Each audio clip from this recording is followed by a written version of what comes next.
A priest had had a long and difficult day. It does happen sometime. And he decided to treat himself to a nice dinner at a nice restaurant. It was well past the usual dinner hour. And he was sitting there, chilling out, eating his meal, when the owner of the restaurant came over and struck up a conversation. In the midst of the conversation, she remarked that she noticed that in her line of work, some of the most unethical people she ran into were church-going Christians. The priest replied, well, there are bad Christians just like there are bad non-Christians. To which she replied, but Father, aren't Christians supposed to be special? The priest hung his head and sighed. Yes, yes they are. How does the ethics of a church-going Christian be different than the ethics of a non-church-goer? Let's examine 3 cases. Case 1. A father and his 13-and-a-half-year-old son are at a large metropolitan airport, and they need to buy tickets for a limousine service. The guy selling the tickets said to the father, hey, why don't you save yourself some money? Your son is kind of short. He's over the age of being counted as a child, but I'll sell you the children's ticket anyway, and if the limousine driver says something to you, just say that he's tall for his age. What would you do? Scenario number 2.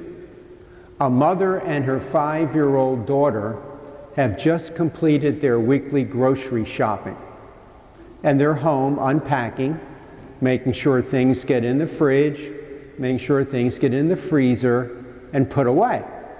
When the mother recognizes that the daughter is eating a candy bar that she knows she didn't pay for, what would you do? Scenario 3. You're a father and you walk by a room in which your son is there with fellow students from his class. And you're not eavesdropping or anything, of course, but you happen to hear that one of the boys says to your son, hey, Bobby, if you get stuck on a question on the math test, just give me a signal and I'll help you out. What would you do? Now, I don't know what you would do, but I think I know what Jesus would have done in those circumstances based upon our readings for today's Mass, the first, second, and then the Gospel. You see, if we take them collectively together, we come to the conclusion that Jesus is telling us that not only should a Christian do the right thing themselves, but they're required to help other Christians do the right thing as well. Let's go back to our scenarios, which, by the way, are all real. They actually happened. They're not fabricated. The first one happened at O'Hare Airport. Some of you, I'm sure, have flown in there. In another life, when I was a healthcare administrator, every other year in February of all, you had to go to the annual meeting of the American College of Healthcare Executives to keep your status. Okay? And I was a fellow in the college.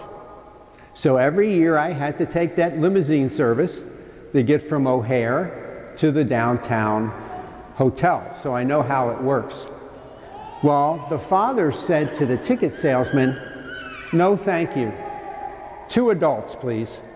I don't want my son to fall into the habit and realize that if the truth comes out, you need to stick to the truth, even if it puts you at a disadvantage. That was scenario 1. Scenario 2, the mother with the little 5-year-old. Well, after the food was put away, she decided to return to the Kroger or whatever it was, okay, Aldi's or whatever the place was they went to, and she made her daughter apologize to the store manager. Everything was going along very well from the mother's point of view until the store manager said to the little girl, "Oh, don't worry about it. Candy bar didn't cost very much. My employees steal far more from me every day than a little candy bar." That's not what the mother wanted to hear. Because you see, the mother realized that theft is theft, and that you can't say, well, I'll shrug it off because the amount stolen was very, very small. Scenario number 3. It so happened that 12 of the people in a math class all had the same ridiculously wrong answer to the same question. It was pretty clear to the teacher that they had colluded in some way. How did they come up with this stupid answer to this question? So after school, he kept them over. He had them come into the room. He got up to the blackboard. There still were blackboards in those days. And he wrote the following 21 words on the blackboard. Quote, "The measure of a man's character is what he would do if he knew he would never be found out." Some of you who are historians might recognize that. Those are words from Thomas Macaulay, a 19th century British historian. All 3 really happened, first in Chicago, the second in Dallas, and I'm not quite sure where the third one happened. I can't remember. But the people who responded to the dilemmas they were in, the ethical problems, all gave us a good example to follow, didn't they, of what a Christian would do. You see, they all took to heart what we heard in today's readings from Ezekiel. "If you do not speak out to dissuade the wicked from his way, the wicked shall die for his guilt, but I will hold you responsible for his death." Or again from Paul, "Love does no evil to the neighbor." And from Jesus, "If your brother sins against you, go and tell him his fault between you and him alone." Good ethical advice to Christians. Now, while I was thinking about this homily, the story of Cain and Abel kept going through my head. Remember, Cain killed his brother Abel, and he tried to cover it up. And remember, God asks him a question, to which Cain responds, "Am I my brother's keeper?" And when you read the story, you can almost come out and conclude that the answer is no, you're not your brother's keeper. You know? But from what we heard today, and from what we know Jesus taught in the Gospels, the answer is yes, we are our brother's keeper. I can hear Jesus saying to Cain, "Cain, you got it all wrong. You're supposed to take care of your fellows." We Christians are meant to take care, especially, of one another and help each other to do what is right in life.